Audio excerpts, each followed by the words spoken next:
Sephardic style potato and cheese bollos, bollos de papa y queso, a Sephardic delicacy that I know you're going to love. Sally, that girl, in the kitchen.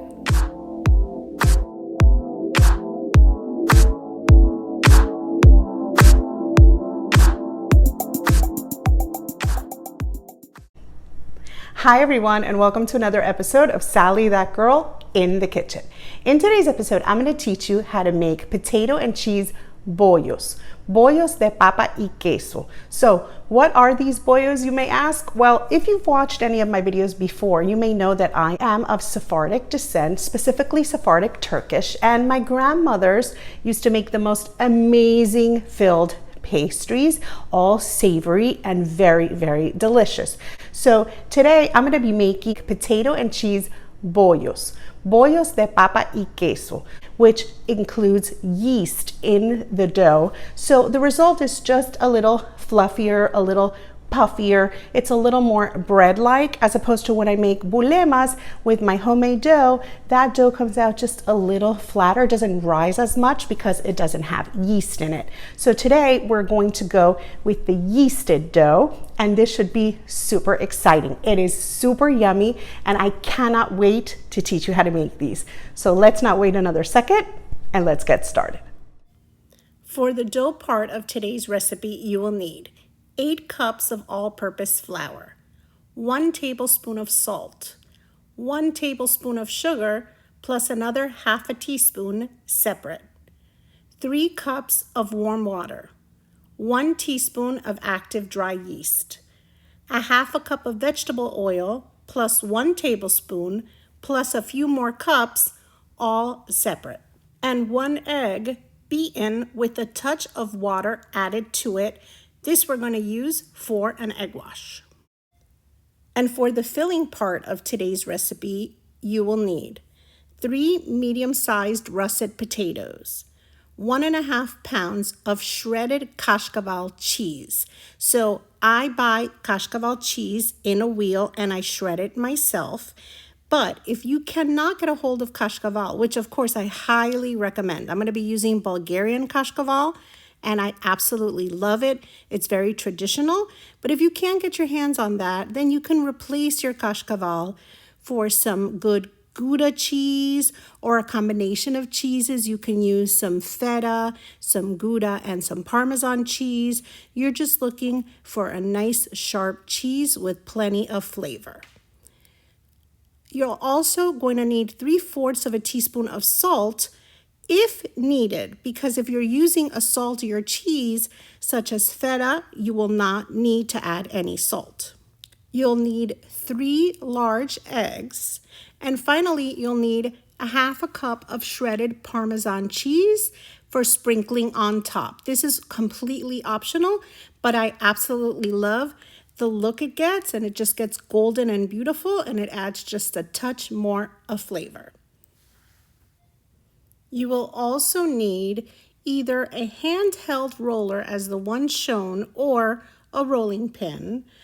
You'll need about 3 forks and a spoon, a long thin knife, some oven mitts, a large spoon for stirring, some wet measuring cups, a potato masher, a couple of bowls, and a pastry brush. You'll need a large pan that's deep. You'll need a medium-sized bowl and either a box grater if you're going to be shredding your cheese by hand, or if not, of course, you can use a food processor instead. You'll also need 2 large baking trays and 2 cooling racks. I'm only picturing one here, but I'll show you the other one in a moment. You'll need a large bowl, either with a lid, or you can use a dough cover or plastic wrap. That's also fine. And then you'll need another large bowl, a strainer, and a medium-sized pot. You'll need some measuring spoons and some dry measuring cups. And you'll also need both plastic wrap and some parchment paper. So here's my second cooling rack that I'm going to be using. And of course, you'll need a spatula to remove your boyos from the hot pan. And finally, you're going to need a serving fork. I always use my trusty fork. I love using it when making dough. And I'm going to be using a kitchen scale to weigh my cheese because the wheel of cheese that I bought is larger than the amount I need. But this, of course, is optional. So now that we have all of our ingredients and tools together, let's get started on making our Sephardic style potato and cheese boyos. So as I mentioned earlier, I am using kashkaval cheese. This is the kind of cheese that my grandmothers would have used back in Turkey. This is Bulgarian kashkaval, and this particular one is the sheep's milk cheese, but they also have a cow milk version. You can use whichever you prefer. I kind of like the sheep's version because it's just a little stronger, a little more pungent than the one from cow milk. But of course, you can use whichever one you prefer. And what I do is I just cut off a piece, and that way I have 1.5 pounds of cheese. And remember, if you're using a different kind of cheese or a combination of cheeses, you're still looking for 1.5 pounds. So whatever combination of cheeses you are looking for, just make sure you're using 1.5 pounds worth of cheese. So now, we have the right quantity of cheese. Now we want to go ahead and shred our cheese. As I said, you can use a box grater or you can use a food processor for this, whatever you prefer. And of course, if you're using feta as one of your cheeses and you buy it in block form, you won't even need to process that in a processor or even grate it. You could just crumble that up by hand.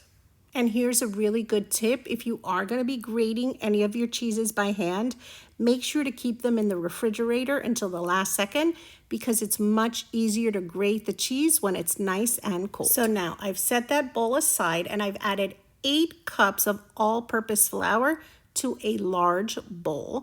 And here's where we're going to be making our dough. So right on top of that, you're going to add 1 tablespoon of sugar. And then you're going to add 1 tablespoon of salt.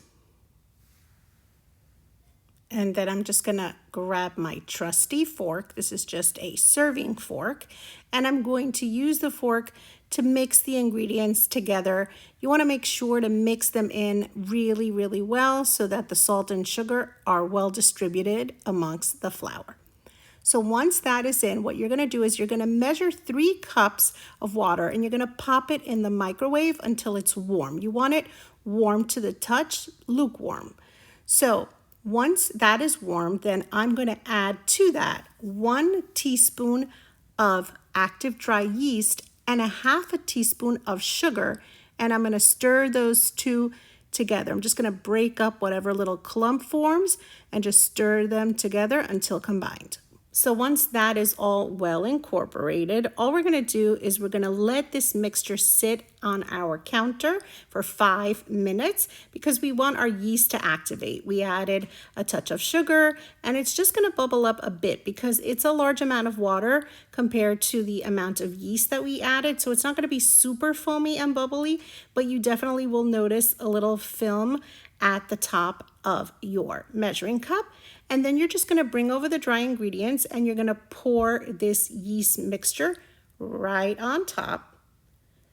And then once you get all of that in, you're going to once again grab your serving fork and you're just going to use your fork to incorporate the wet and dry ingredients. Just notice that I use the fork in a circular motion and I use the sides of the fork to scrape down any dry flour from the sides and the bottom of my bowl.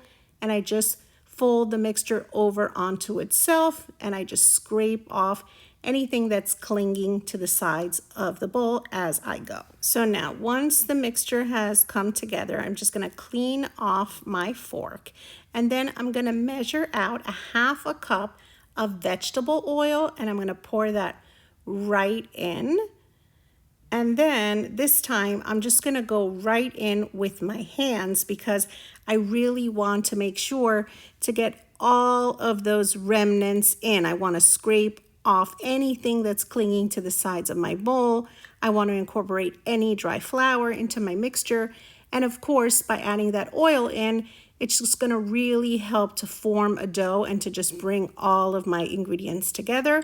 So I'm not going to really fully knead this mixture. I'm just going to really bring it together for 2 or 3 minutes. I suppose you could call that kneading, but you're not going to knead it the way you would a bread for a full 10 minutes. We're just going to incorporate the ingredients, and you can do that right in the bowl. Just make sure to bring all of the ingredients together to form a nice cohesive dough.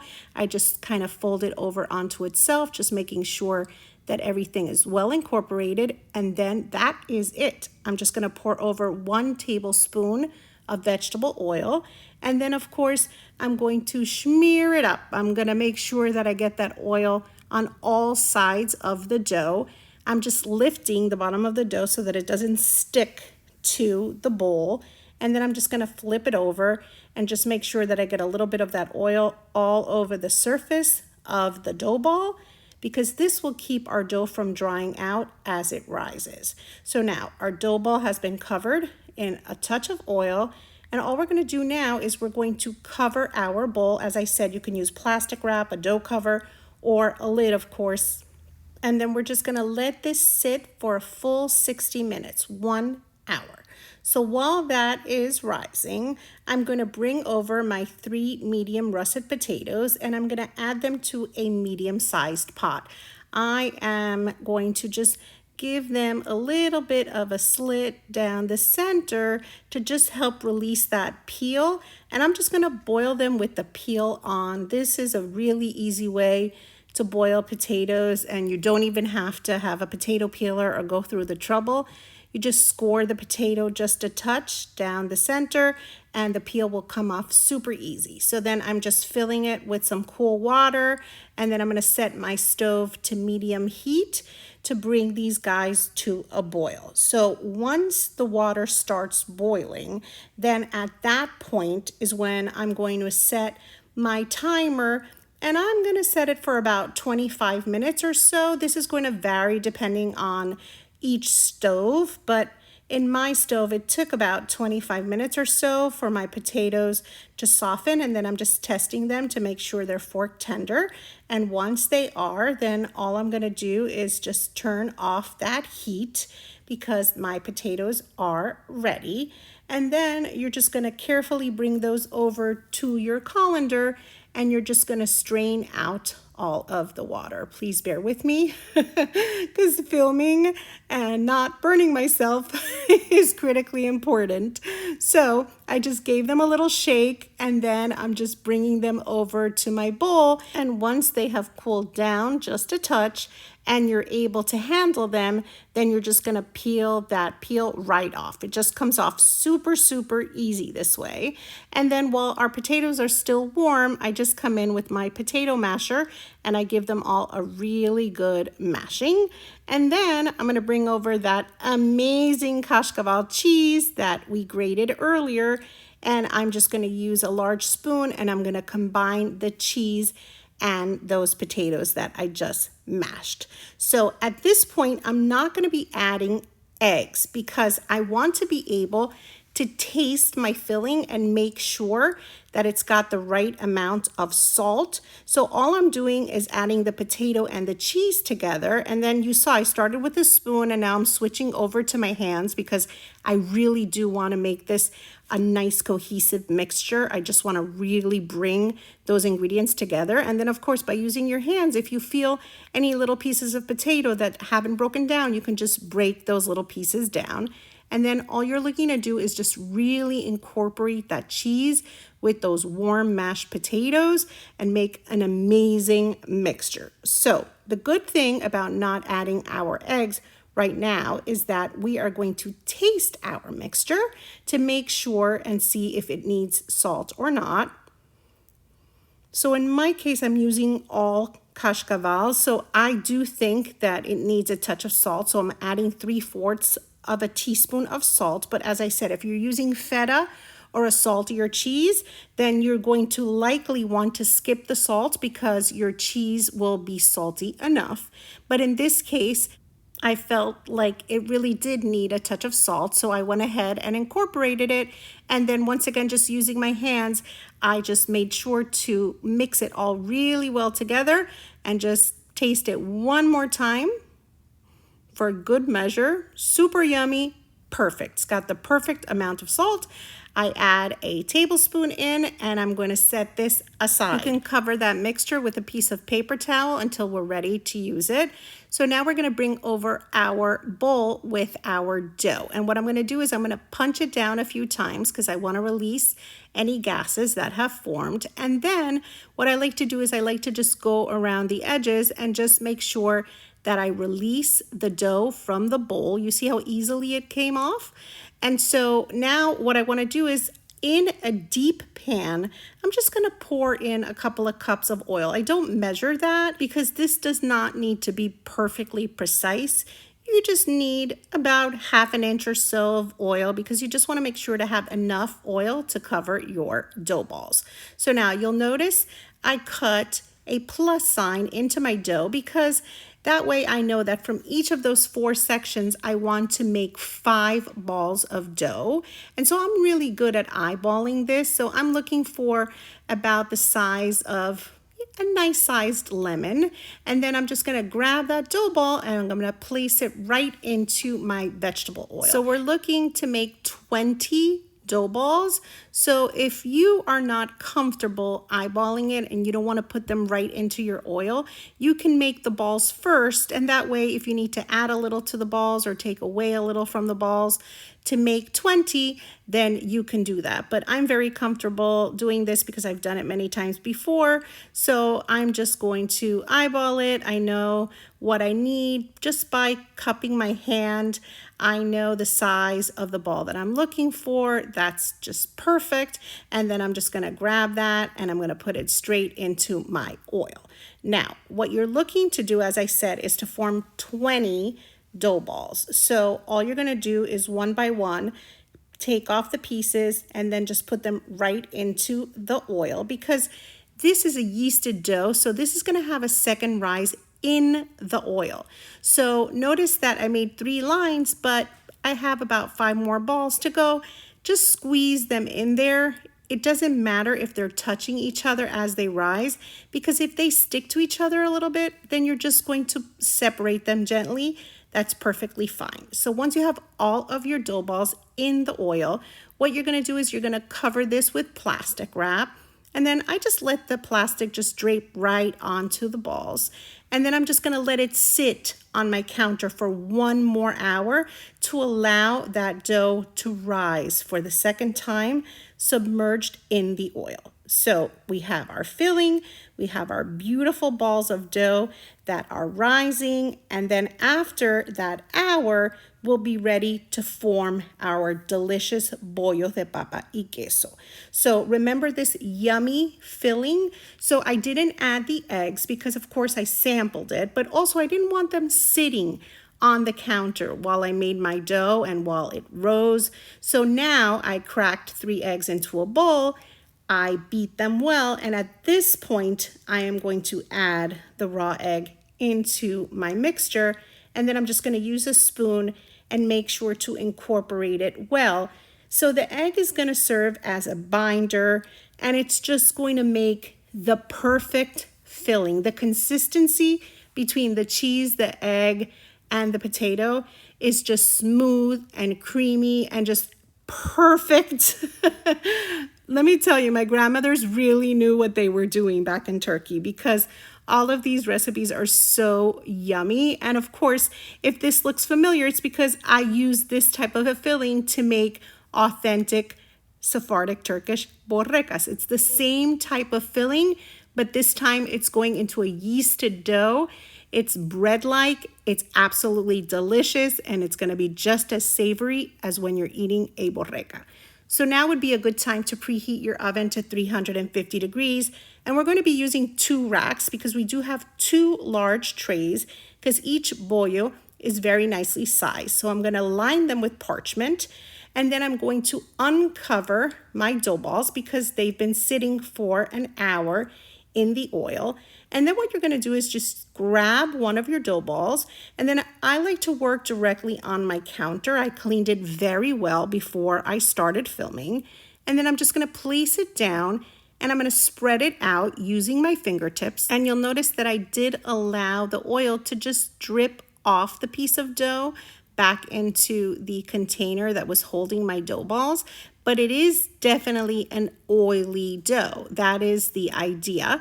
And then I'm using my handheld roller, but of course you could use a rolling pin to do this instead if you don't have a handheld roller. And then I'm just going to stretch out my dough. And then I'm using a kitchen tablespoon and I'm just adding some of my filling right into the center. Once again, I'm very good at eyeballing, but if you want to divide your filling first, you can just divide it into 20 portions. That's fine. And then what you're going to do is you're going to pull up your dough over the filling, then you're going to fold the sides in, and then you're just going to wrap this up. You're just wrapping it kind of like the way you would be making a burrito or the way you would be rolling a blintz. That's the whole idea. And then you're just going to place it onto the prepared tray, onto the parchment paper. And then you're just going to grab another piece of dough and you're just going to repeat the process. You see, all I've done is stretch it with my fingers. Then I'm going to use my roller to stretch it out just a little bit more because I'm looking to make a nice thin dough so that it's nice and thin as I roll it. And then somewhere around the center or so, I come in with my tablespoon and I'm adding, I'd say about 2.5 tablespoons or so to each bollo. And then just like before, I'm going to show you again. See how beautiful and thin this dough is? I fold it over, fold it in at the sides, and then just wrap it up. And I pull it towards me as I fold, and it is just absolutely beautiful. It's just an amazing dough to work with. I absolutely love working with this dough. So I'll just show you a couple of more just so that you're sure to get the idea, and then we will move on. So once again, just stretching it out, using my roller or my rolling pin to make it as thin as I can. And then you just want to make it as thin as you can without tearing. But if you do tear, don't worry. You could just pinch the dough back together. It's very forgiving. Plus, there are many layers as you roll, so you're not going to notice a little tear here and there. It's totally fine. And then once again, you fold over. You're going to fold in. And then you're just going to continue to fold the dough over itself. And there you have it. Look at how beautiful this is. Absolutely gorgeous. So I'm placing them on my tray, and then I'm going to show you in a moment which way I like to place them to make sure that I fit 10 on each of my large trays, because you do need a little space in between. These are going to grow a bit more in the oven. And then as you work, if your counter gets a little oily, just use some paper towel, wipe it down a bit, and then keep going. And then eventually you will have 20 beautiful bollos. You see how I spaced them out 10 and 10 on each tray, because they definitely need a little room to grow in the oven. And this way they all fit and they're looking beautiful. But one more step, I beat an egg and I add just a touch of water to it because I'm going to give these guys an egg wash. I will mention here, you can also make these in a spiral shape. So in the description of this video, I'm going to be sure to attach the video of the spiral ones that I make with spinach without yeast, so that you can see that you can shape them that way too. So here we have a 1/2 cup of Parmesan cheese. And as I said, this is optional, but I really love the color it develops when it bakes with this sprinkle of cheese on top. So I would definitely not skip it. Plus, of course, it just adds another little layer of flavor. So I've used almost a 1/2 cup. I got a little touch left over, and then I'm gonna pop them in the oven, and I'm gonna set a 20-minute timer, because after 20 minutes, which they're looking gorgeous, I'm gonna change the position, top tray to the bottom, bottom to the top, and then set another 20 minutes to allow them to fully bake. And they are smelling so incredible. I cannot wait to have one of these. And so it's been a total of 40 minutes to bake, and I'm bringing out my trays, and they are smelling so crazy good.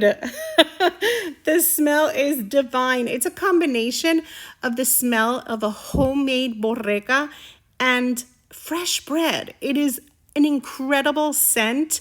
It is just so crazy good, and you've never had a bread like this before. Wait until you taste these. So now I'm just using a spatula, and I'm just going to carefully remove them from the hot tray, and I'm going to place them onto cooling racks to just allow them to cool down a bit before I serve them. Look at how gorgeous this guy looks. That's probably going to be the one that I eat first because it looks amazing. And see, I just placed them all onto a cooling rack. They look gorgeous. I'm going to allow them to cool for a couple of minutes. And then once they've cooled down, then of course I can arrange them nicely onto a tray to serve them.